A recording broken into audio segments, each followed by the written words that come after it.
Mount Rushmore of Bible books. Books about the Bible or books from the Bible? 66 books of the Bible. Right. You got to pick the 4 that go on the Mount Rushmore. Oh, that's hard. I know.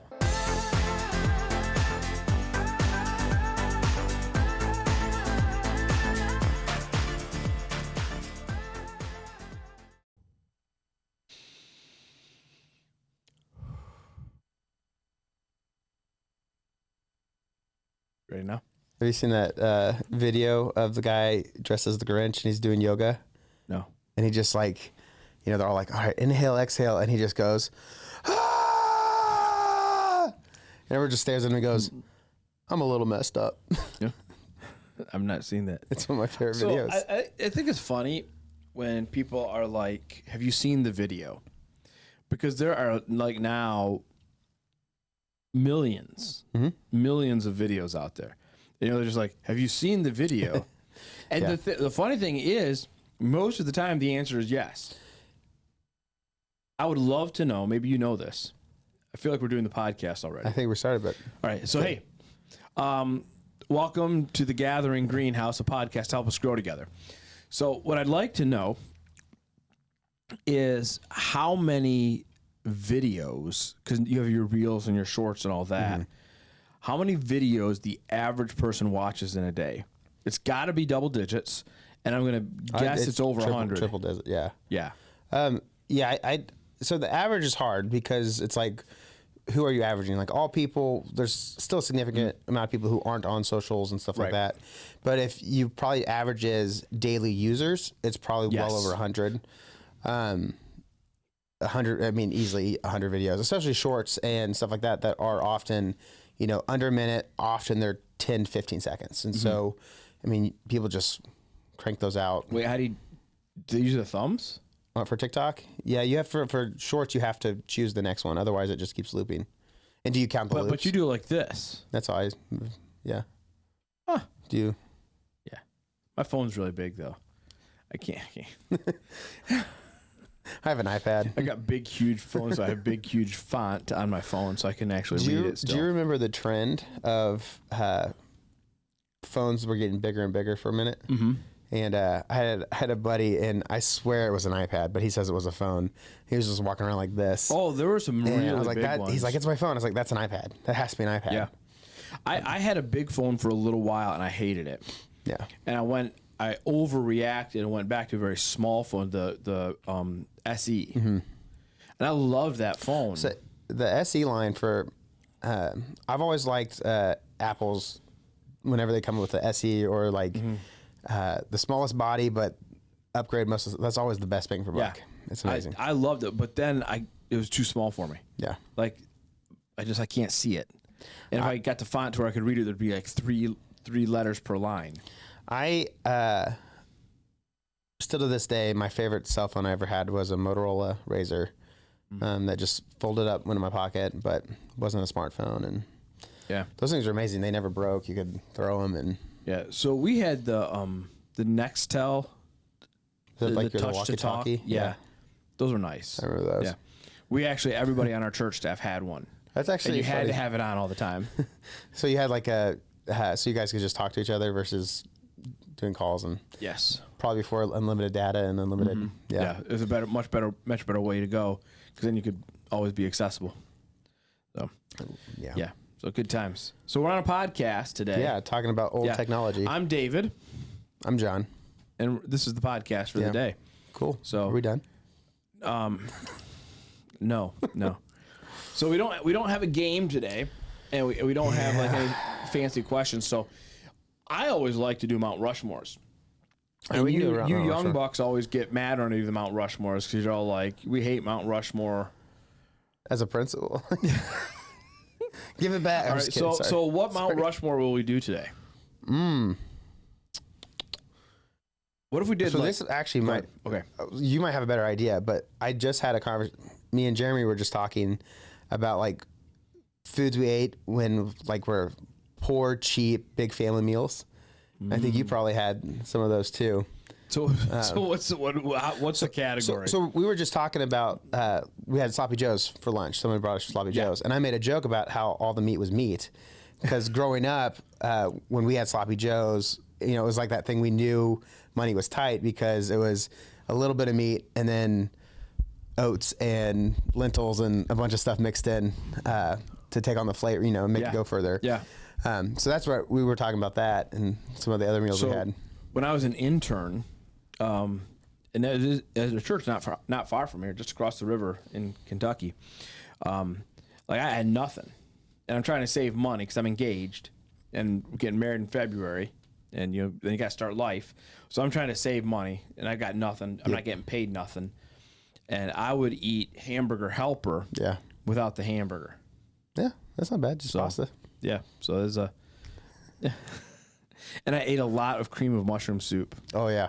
Which to this day I don't know why people hate on cream of mushroom soup. It's so good. And I love cream of mushroom soup. Yeah. It's my if I'm sick, cream of mushroom soup is my go-to.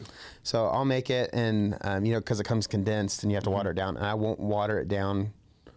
But do you all the way? Do you use milk or water? Milk. Yeah, for sure. So I like it a little thicker still, and then so it's somewhere between a soup and a gravy is kind of how I like it.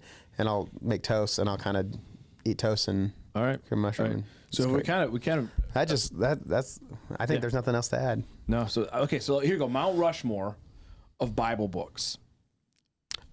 Books about the Bible or books from the Bible? 66 books of the Bible. Right. You got to pick the 4 that go on the Mount Rushmore. Oh, that's hard. I know. As I said it, I thought something to myself, feels wrong about elevating because it's all good, but I think in the spirit of this game, it's like where do I go to? We're not saying any book is better than another. We're saying these are the ones that I enjoy the most. So this is more a reflection on us, our personality, our experiences, than it is on the actual books of the Bible, because they're obviously inspired. And I think you have to put Proverbs up there. All right. It's the most immediately practical, helpful, I think, for all believers.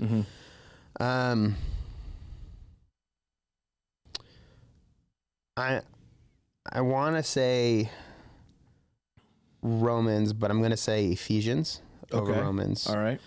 Just because I think Ephesians is actually a little more refined version of Romans. Is kind of a lot of people would say that. And there's just some of my favorite passages on there. Ephesians 2:4-7, and I think Ephesians 4 I love. So put that there. I think James makes it there for me. All right. Just because that's one that I think is always challenging. I want to put another Old Testament in, but well, see what's hard too is, can we put the Peters together as one? No. No. I'm torn between Hebrews, 1 Peter, and Judges. Oh, Judges. Nice. So I have a feeling that Peter's going to make your list. Yeah. So right. I'm going to put Judges for my fourth one. All right. Just because you want the best stories in the Bible, you gotta Judges. They are the best. So. They are the best. Yeah, and I like Judges because I think most people know that Samson is one of my favorite Old Testament characters. Not because he's a good guy, but he's a bad guy. Well, that's the undertone of all of Judges is that people are not doing what they're supposed to do, so God has to send a judge who very often is not God's ideal. Right. Would not be who you would think is who God would pick, and yet he does. And so, right. Well, we just finished Joseph. Yeah. And early on in my study, before I started preaching, I came to this understanding that somewhere down the road, I would love to re-preach Joseph and Samson together. Parallels. Yeah, because I did. 2 years ago we did Samson. Yeah. And I would love to do the two of them as one is distracted, but has everything. Yeah. And the other has nothing, but is completely focused. So good stuff. All right. So here's my Mount Rushmore. Yeah. Genesis. All right. And I would even say I don't need the whole book. I mean, I love the whole book, but 1 to 12, man, I'm super excited about 1 to 12 because I think it's foundational to everything. So Genesis, like you, Proverbs, no big surprise there. Love Proverbs. First Peter, as you said. Yeah. One of the reasons I like First Peter is I actually think he wrote his letter to bridge the gap between Paul and James. Yeah. Like if you read his letter, you actually see a lot of quotes from Paul and a lot of quotes from James, and he kind of blends them together. So people often look at Paul and they say, well, Paul is all grace, no works. They look at James is all grace, or is all works, no grace. And I think Peter's like the guy's like, wait, guys, no. They're both.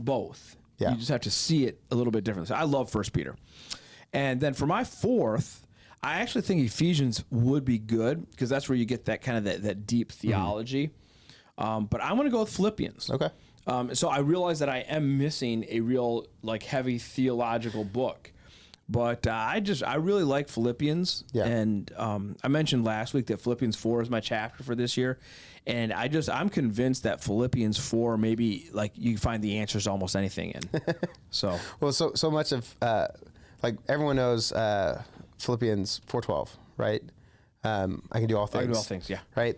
And then, which is great. Everyone grabs on that. It's like, that's amazing. And then, the deeper understanding, you step back and you look at it and go, oh, this is actually talking about enduring suffering versus just overcoming whatever challenge, which is great. But then you take that next step back and you understand that in the context of what you've actually been talking about or at least this last week with Joseph, of enduring and remaining faithful in the midst of that trial, that suffering. Philippians takes on just a very practical and I think an incredibly relatable thing for most Christians. It's relatable if your understanding of that is I can do everything. Everyone can relate to that. Great. But when you realize that, all of us go through trials. All of us have hard things. You are not, if you are genuinely following the Lord, He's going to call you to do some hard things. And Philippians has that practical side of saying, in that, here's how you remain faithful. Here's where you put your hope. And I think that's a very, this might sound bad, but sometimes I think that is more critical to your development of your faith than just is your systematic theology figured out, which Ephesians helps with a lot more of that kind of stuff. Yeah. So I've got a theory on Philippians, and this is me guessing, so it's not inspired or anything like that. But a lot of the New Testament letters by Paul are written either to correct or to teach theology, right? Like Ephesians, Romans, Colossians. Those are really engaging the readers in some heavy duty theology to make sure they don't get led astray by false teachers. Yeah. Whereas Galatians, 1 Corinthians, very corrective. Yeah. You got some big issues going on in the church, and Philippians seems to be neither. And Philippians, the church seems to be a super healthy church. Yeah. Like he's just got a lot of good things to say about them. I have a theory that the purpose of Philippians is Paul is trying to stop this feud between two women, Euodia and Syntyche, which he doesn't get to that until chapter 4. Yeah. But he leads chapter 4 with, help these two women to get along. And he says really nice things about them. Yeah. And I've got a theory that this feud between these two, whatever was going on, whatever it was about, maybe they both brought the same casserole to the potluck. I don't know. Right. But it was actually, there was a lot of internal bad stuff happening in the church as a result that these two women who are clearly leaders in the church were at odds with each other. And then, so when you read the first 3 chapters of Philippians with that, it actually changes some things a little bit. So when he talks at the beginning of Philippians about these these false teachers who are saying bad things about him, but he's like, but you know what? As long as Christ is preached, why do I care? And the subtext is, so, get over it. Right. And I think what he's doing is he's actually modeling That's interesting. the behavior that he wants them when they go to this peacemaking really process. He's saying, "This look at what what's actually happening to me, and you guys know this. It's worse than what you're going through." That's actually really believable with Paul, because how many times does he say, like, even things like, model me as I model Christ, right? And he said, I'm the chief of sinners, like he's saying, like, if I can do it, you can do it. Right. And we've probably both had a similar experience where it's like someone's telling us something ministry, and maybe it's in a counseling context or just advice or complaining or whatever. And you're like, okay, well, let me tell you what I went through, because, and I'm either telling you this to make you realize that your situation's not as bad as it might feel to you, or to encourage you to say that if I went through what I did, you can go through what you did. Because it's such a thing when you're focused on the thing in front of you, you feel like you're alone. You feel like there's no way out. You know, everything's as big as it could possibly be. And an outside voice saying, "Have been there too," often just helps you kind of scale that back to realize where it fits in the big picture, that this is just temporary. It's not the end of the world. So I could totally see Paul doing that. Yeah. So I would point to Philippians then as the great peacemaking book. Yeah, that's really interesting. So watch the end of it. It gets better. It's like yesterday, but wait, there's more. So you get to the next part of Philippians 4 after he pleads with Euodia and Syntyche. The next thing he gets into is, you know, whatsoever things are pure, lovely, just, honorable, those things. Think on these things. And again, I think he's actually saying, quit thinking about what you're upset about. Yeah. Quit thinking about why you're mad about each other. Start thinking about all of the good things. And where that leads us actually is this really difficult place of thinking about the good things in that other person. Oh, that's it. Yeah. Right? Like what is honorable in Syntyche? What is just in Euodia? Right. And you begin to see them through a new light. And then that's when he shifts into the very end, which you were talking about at the beginning. Yeah. Which is, I've learned to be content in all situations. I can do all things through him who strengthens me. And so he's saying, look, ladies, be content. You can do this through Christ. And there's some real good like practical nuggets in that, you know, and this is something you actually preach to us as a staff a lot, is in those spaces where there could be conflict, or maybe there is conflict, or these two people don't get along. The first thing you always say is, something to the effect of choose to hear the best from them, to see the best, assume the best intentions, right? And just doing that, I think, alleviates a lot of potential things that could cause strife or whatever. And so that's good. And that next step though is not just choose to see what they say as the best light possible. Choose to see their motives, their attitudes, their actions in that way, to the point where you're actually saying, man, I really respect this about them. I really appreciate that about them. And that just makes that whole thing easier. Yeah. The second thing is you hit, you know, what are you dwelling on? Don't dwell on the things that are frustrating you. Focus on the things that are positive and good. And you know, in our culture, we often say things like time heals all wounds, right? Yeah. And it's not that time heals all wounds. It's that removing your focus off those things, and time is just the way we see that play out. But when you remove your focus off the things that are negative and put them on the things that are good, it's a lot easier to find joy in the good things of life than you will in those hard things. And that doesn't mean you ignore them completely and they just magically go away. Like you have to deal with your problems, right? But the longer I sit on the negative and the bad things in my life, the longer I focus on them, it's going to be harder and harder for me to see the things that are good and positive that will bring joy. And it's not so much that time heals those wounds, it's that you stopped caring about them, because once your focus was off of them, they actually, a lot of the time, weren't as big a deal as you thought they were. Yeah. And I think that's a really important piece of this that I think he's getting at in that. Yeah. You just said two things that I think are really good.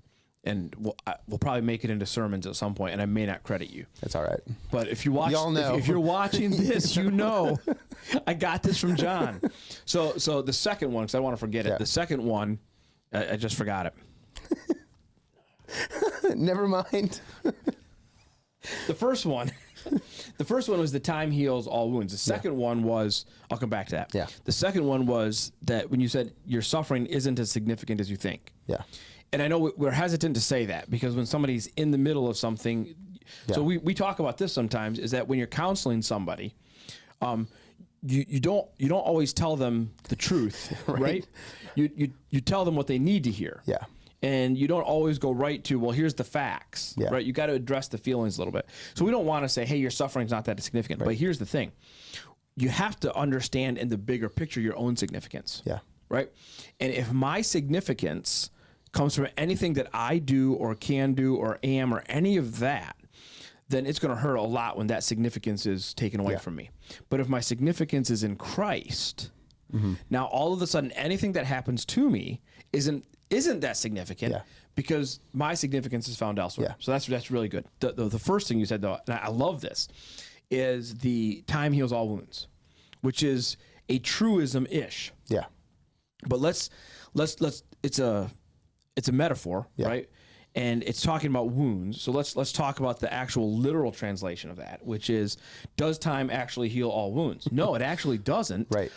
But in time, all wounds will heal if they're treated. Yes. And here's the thing, is what you were saying. If you don't treat your wound, if you don't make sure your wound is healthy, then it's actually going to fester and get infected, and you're ultimately going to lose limbs and stuff. There's no indifferent wound.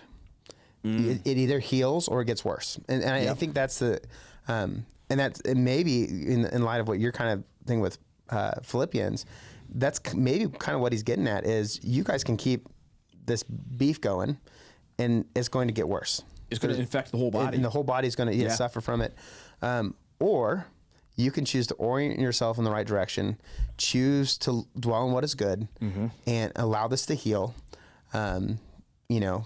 And then he's adding in, I did it. You can too. Right. And I think that's, I don't know. I think we're often as Christians, and this is a people thing, but it's as Christians, we get so focused on our today experience, and forget that,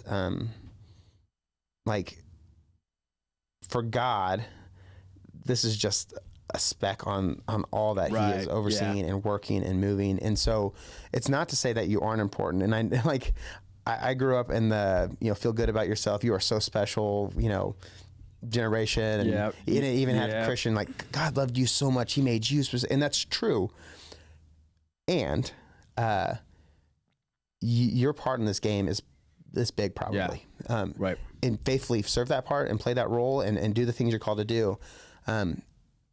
But the thing that seems insurmountable to you, God's like, no, that's nothing. So and that should be comforting, not disparaging. No, it should be. And the funny thing about that is, this isn't where we were going, but if I believe in evolution, I am just a speck. Right. I am just a blip on the radar of billions and billions of years of whatever that came from nothing, going nowhere, all that, right? It's random, it's accident, it's a mistake. I really am meaningless and significant.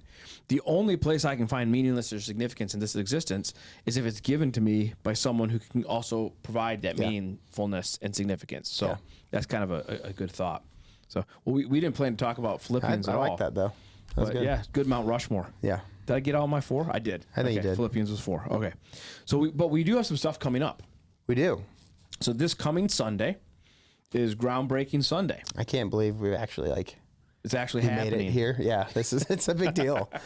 It's like we've been on, we've been publicly on this journey. For about a year. It was about a year ago that we went to the congregation and said, "Hey, we're going to start in this direction." But behind the scenes, it's been probably 2.5 years. Since we formed a team that started, I think looking it was at buildings and all this kind of stuff. It was right around Easter 2023 that you were like, "Hey, we're gonna, get a group of people, and we just need to figure out what we're doing." So it's right about 2 years. Well, that was since we formed the team. Formed the team, right? Right. And so, and you know how fast I move. So what? So I was wrestling with, do we need to do something about this for a while before that? But it's been a journey, right? We started out we had a team of guys who was looking at stuff. And we kind of just said, "Hey, you guys, give us some options. We don't want to give any upfront." And you were on that team. Yeah, I mean, you said it this way one time. I can't remember if it was a meeting or in service. You just said we knocked on every door, and that's really what we did. Everything from, well, if we build, how do we build? If we need to go buy a building, what can we buy? How do we do this? Do we try to convince half the church to go plant a church somewhere else? We explored so many different options, and it was one of those things where no doors were open up other than the building, but attendance was growing. We had to do something, and it was just, one of those things where it's huge and daunting. And it's a big project, but it was very obvious that was the direction that God had kind of shaped everything to lead to. And so, it's been a very fast paced, but it kind of feels slow. It's a weird thing. It's like running in quicksand. Yeah, and there's a part of me too that's like I still don't believe this is happening until I see the bulldozers and stuff here. Like I'm like just holding out. Yeah. Well, hopefully next week. Right? Hopefully right now as we're shooting. Yeah. So by the time this releases, this will be done, or I'll be a liar. Yeah. But hopefully right now as we're talking, the closing documents are being signed on our construction loan, which we won't need to dip into for a long time, but got to have it. And once those documents are forwarded on to our builder, they start. We may have a trailer on site by the end of this week. That's pretty awesome. Yeah. So not like a RV, but like a construction trailer. You're getting your own trailer, right? Like I hope so. RV. I just want my own hard hat. That's all I care about. I think we can do that. Yeah. I got a bunch of plastic ones for the kids. There you go. Awesome. So then Sunday is groundbreaking Sunday. Yep. And we're going to have some stuff going on in the lobby to celebrate. Yeah. And we'll do a couple things in the service. But the real celebration's at 4:00. Yes. And that'll be outside. We're pointing like people like. So in the general area where we do church picnic. Yeah. For reference. Yeah. About where the new building will be. Yes. Yeah, so we'll do the whole groundbreaking thing, and then hopefully Monday morning, bulldozers are coming and starting to move earth. I'm so excited for that. All right. So today we the real. So this is Monday that we're shooting this on.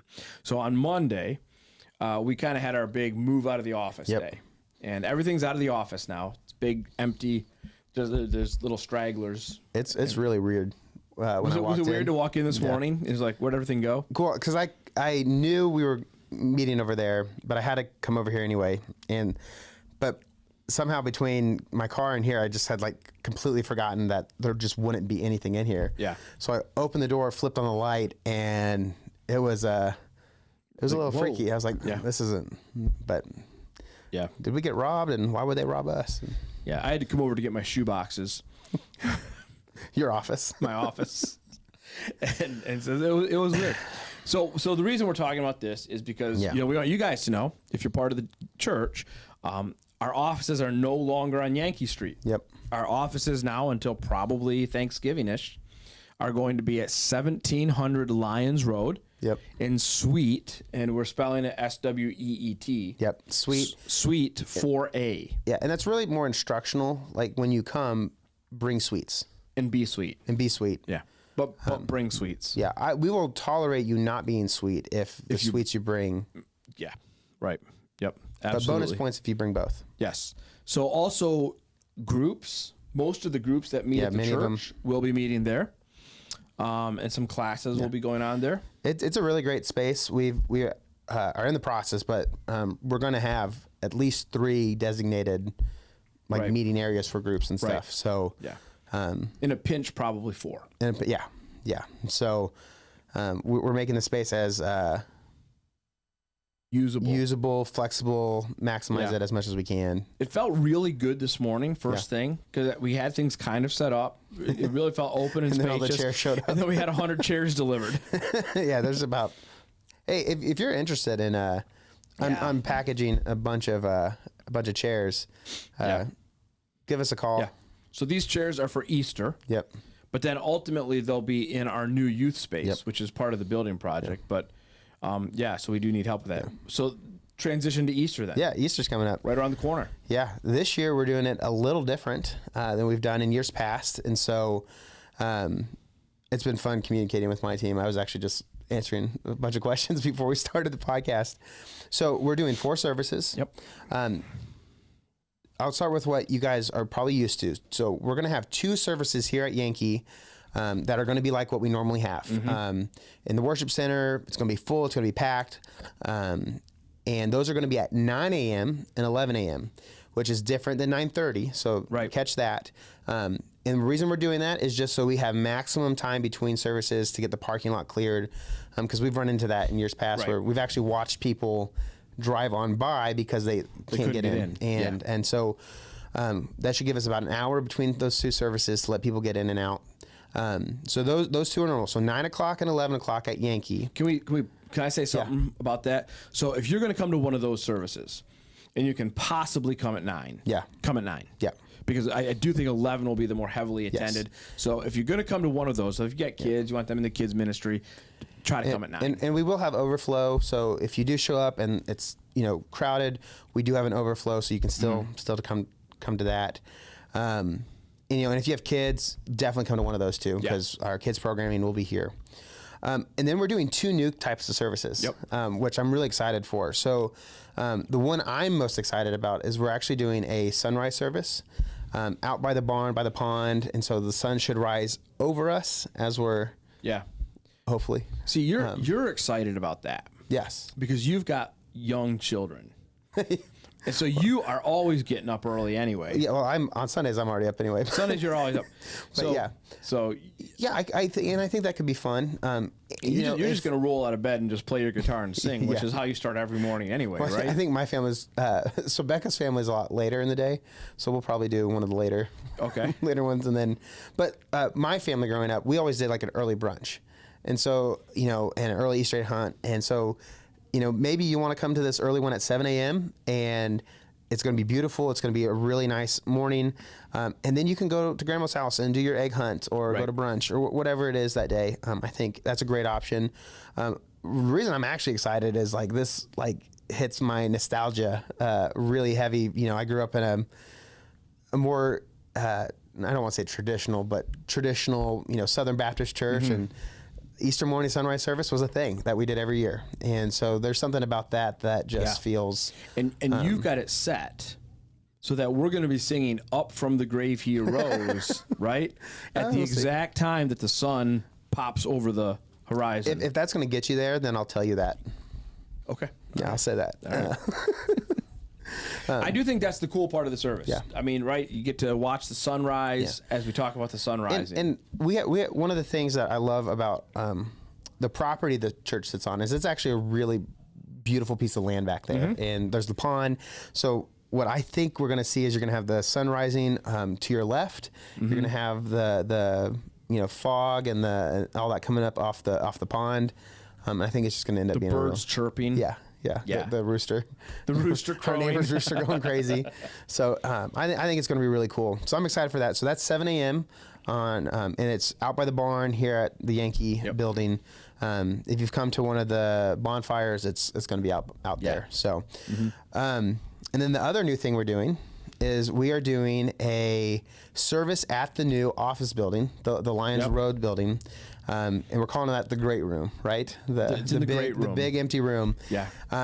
And we're doing some special things for that. So it's going to be more of a cafe style, laid back. We're trying to, a little bit warmer feeling.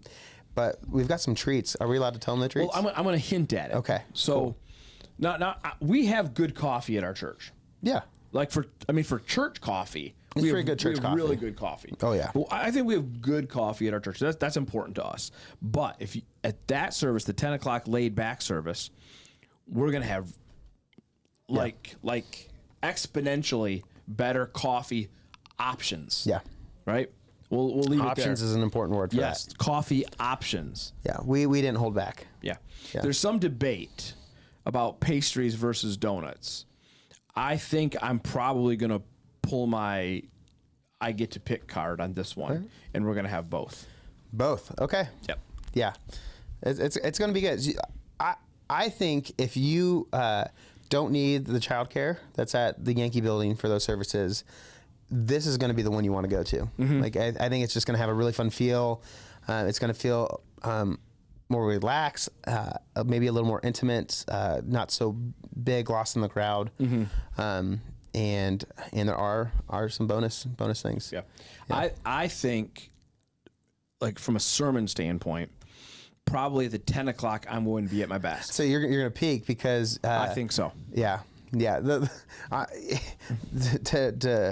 sway you from the 11 o'clock, you're going to be trash at that one. That's going to be your fourth sermon of the day. If you think I struggle with 3 services, wait till I try 4. I might just have like the recording from the 9 o'clock ready to go. Just kind of plug it in and it's video. Yep. So, well, I think the environment at that 10 o'clock is one that I really enjoy preaching in. Yeah. More laid back, smaller group. So I think that'll be a lot of fun. So here's why, if you're considering, like, if you want a more relaxed service, go for that. If you want better coffee and snacks, go to that one. If you want just a smaller crowd, definitely go to that one. You want to hear the best sermon, go to that one. And then even if none of those things interest you, if you are at all like, man, if I just don't go to Yankee and I go to Lions and that frees up a seat for somebody else to go, and that's your heart, man, you should sign up to go to Lions. And we're actually asking you to sign up for that so we can make sure we have enough seats up. Can I look at this camera? Absolutely. Are you going to edit that later? I can. Okay. So think about this. We have had people who have shown up at our church, got all the way in, gotten to the worship center, and turned around and left because they couldn't find a place to sit. Doesn't mean there weren't seats. Yeah. But there weren't any seats that they felt comfortable sitting in because they were too close to everybody else. We will have that problem on Easter. And so if your heart is, hey, I want to make sure that somebody who needs to hear the gospel can find a seat. That's a great reason to go to Lions. Yeah. Say Lions or the Sunrise, and then even if you choose to go to the 9 o'clock versus 11, that helps too. So right. If you're going to go to Lions, sign up on Church Center. Yes. So if you don't know how to find the Church Center app, have you even been to our church? That's all we talk about. Right. Yeah. No, sign up on Church Center for sure. And if you don't know how, find somebody with a lanyard. Well, can we put something in the comments? I can put a link. A link in the I was going to say show notes, but do we call it show notes on YouTube? Yeah. Okay. In the show notes. That makes it sound kind of really super official. All right. All right. Cool. So Easter right around the corner, groundbreaking this Sunday. Looking forward to that. You know what? Read Philippians this week. Yeah, it's real easy. 4 chapters. You can do it in less than an hour. I was going to say, read it 5 times this week. There you go. Read it every day. Be a good thing to do. All right. Anything else you got to say today? No, I'm ready to go home. Are you going to do the closing? Oh, shoot. Let me think. It's keep it all right. real. Thanks for joining us on the Gathering Greenhouse. Keep it real. Keep it rooted. And we'll see you next time. I did finger guns.